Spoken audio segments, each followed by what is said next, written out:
Sur le dialogue national, tout récemment, j'ai fait un tweet en demandant à l'opposition radicale, comme l'opposition douce, d'entreprendre des discussions avec le pouvoir pour qu'on trouve les voies et moyens nécessaires afin qu'on organise des élections libres, transparentes, mais surtout inclusives. Pourquoi? Pour la bonne et simple raison que nous avons constaté que le simulacre de dialogue que le président Macky Sall a initié et organisé, au bout du compte, n'avait qu'un seul objectif: permettre à Karim Wade, Khalifa Ababakar Sall de participer à la prochaine présidentielle de 2024.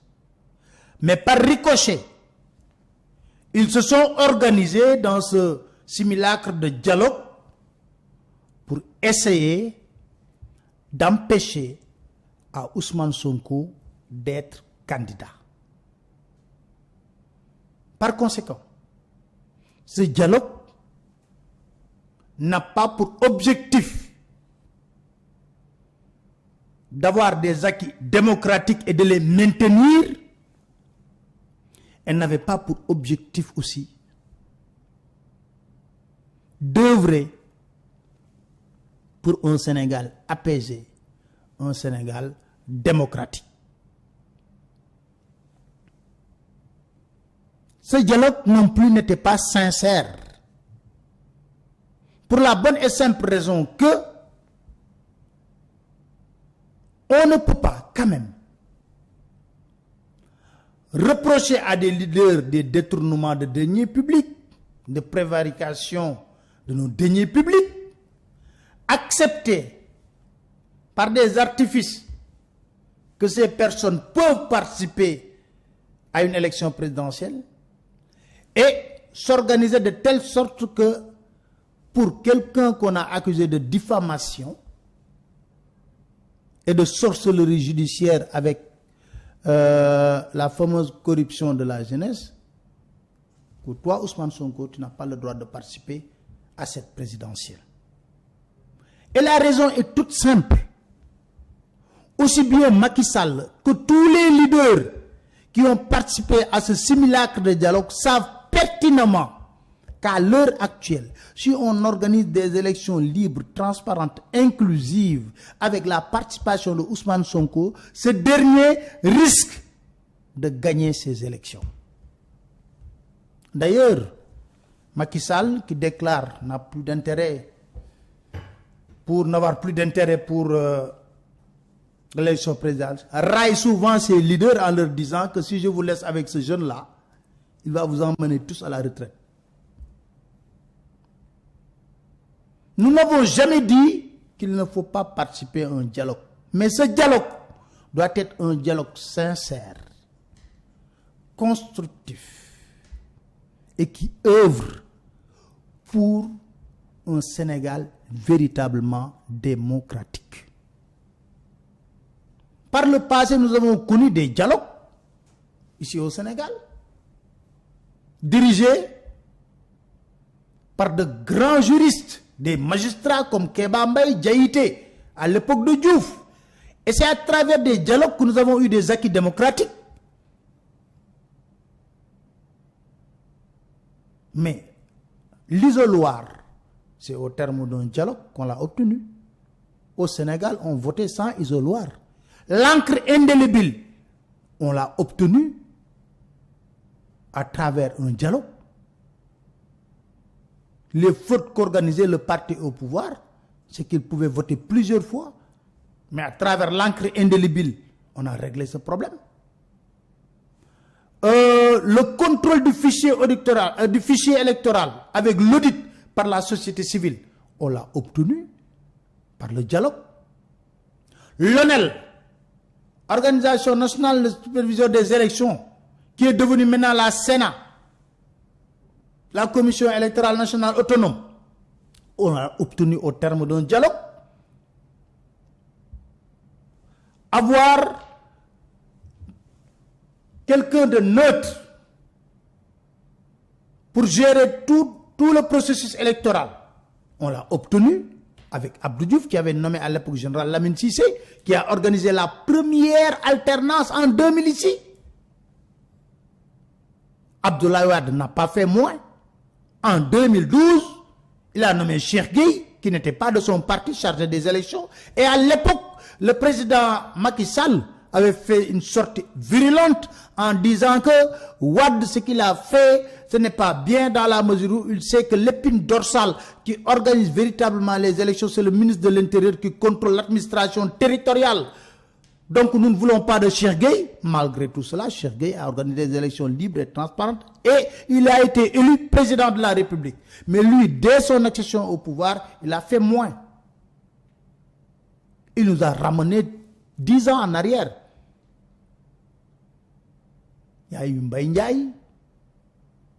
Après, il y a eu Abdoulaye Daouda Diallo. Catastrophique. Il y a eu un général qui est passé. Avant, je crois pas. Je crois. Alors, Abdoulaye Daouda Diallo qui a organisé les élections législatives les plus catastrophiques de l'histoire du Sénégal. Il y a eu Aly Ngouille Ndiaye. Il y a eu Antoine Diome, quand même, pour qui je tire le chapeau. Il a organisé 2 élections très compliquées, des élections locales et des élections législatives. Mais quand même, c'était plus apaisé. Alors, le processus électoral au Sénégal s'est forgé à travers ses acquis démocratiques, obtenus au terme de luttes épiques. Mais regardons un peu. Qu'est-ce que les dialogues de Macky Sall ont amené au Sénégal en termes d'acquis démocratiques? Le premier dialogue qu'il a voulu organiser, l'objectif était connu. Juste après le dialogue, il voulait une porte de sortie pour libérer Karim Wade. Un mois, je ne sais pas, ou 2 semaines après, il a gracié Karim Wade avant de l'exiler. Tout le monde est correct. Voilà le résultat de ce dialogue qu'il avait organisé une première fois. Deuxième dialogue, c'était pourquoi? C'était pour imposer le parrainage. Au terme un mois ferme de discussion. Qu'est-ce qui s'est passé? Lorsque la commission politique est partie lui donner les résultats du dialogue, il ne les a même pas reçus 1 heure de temps. Oui, je suis pressé, je dois prendre mon avion pour voyager, mais je sais que de tout ce que vous avez discuté, je ne retiens que le parrainage. Et ça fait l'objet de débats. Il y a eu des manifestations de l'opposition. Le jour où on devait voter le parrainage à l'Assemblée nationale, Dakar était barricadé, tous les leaders de l'opposition étaient arrêtés. Ils n'ont même pas eu la décence de voter cette loi au terme d'un débat. La loi sur le parrainage a été votée sans débat pour une loi majeure qui va changer le fonctionnement de nos élections. Il a imposé qu'on vote cette loi sans débat. Après, qu'est-ce qu'il a fait? Il a pris le code électoral, il a changé des articles du code électoral pour empêcher à Karim Wade et à Khalifa Sall d'être candidat pour la présidentielle de 2019.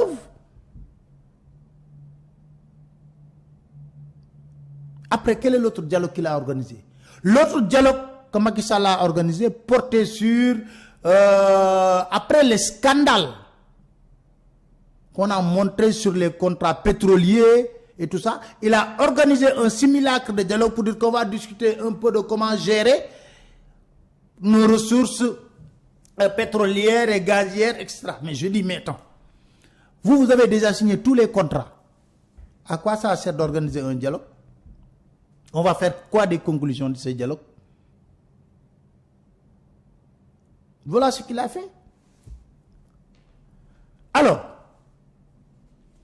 son objectif à travers cette discussion sur nos ressources, c'était pour enterrer les scandales que nous avons connus. Le dernier dialogue qu'il vient d'organiser n'avait comme seul objectif que de réintégrer Karim, Khalifa Sall, mais d'essayer d'éliminer, je ne dis même pas éliminer, mais d'essayer d'éliminer Ousmane Sonko. C'est pourquoi les jeunes appellent ça le dialogue. C'est des deals.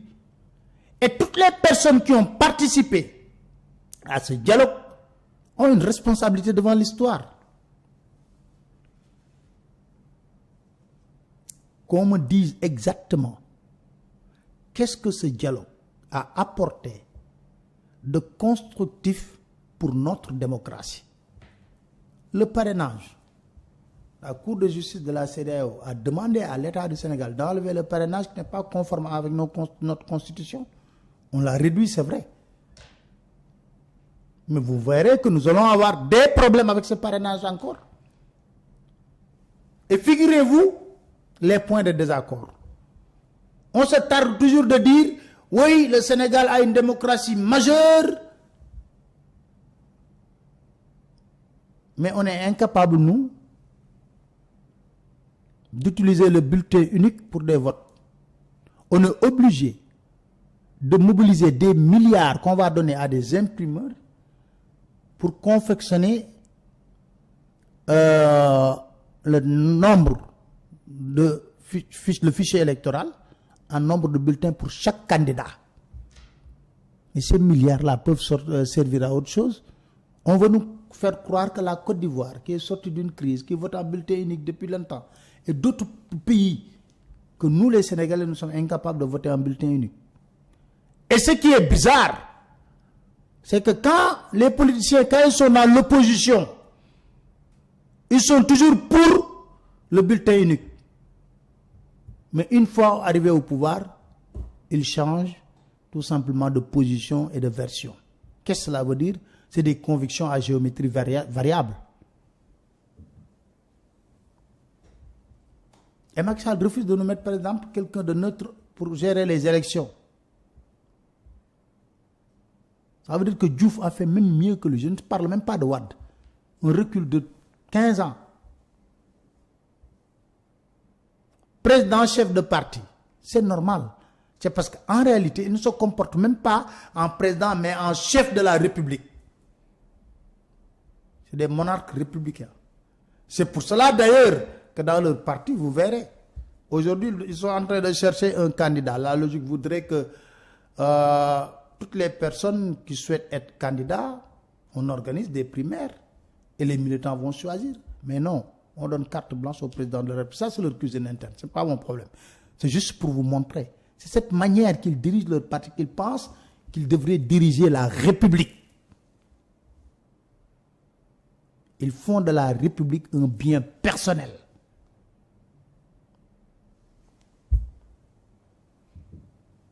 Aujourd'hui, l'objectif n'est rien d'autre que de chercher à éliminer la candidature d'Ousmane Sonko. Parce qu'ils sont conscients, s'ils organisent des élections avec la participation de Sonko, ils risquent d'être humiliés. Et l'argument qu'on nous sert, c'est que Sonko a maille avec la justice. Wade a emprisonné ici un leader pendant 6 mois, il est sorti, il a été candidat. C'est un challenger naturel en 2007. Wade même, lui-même a été emprisonné combien de fois par Diouf et que ça l'a empêché d'être candidat.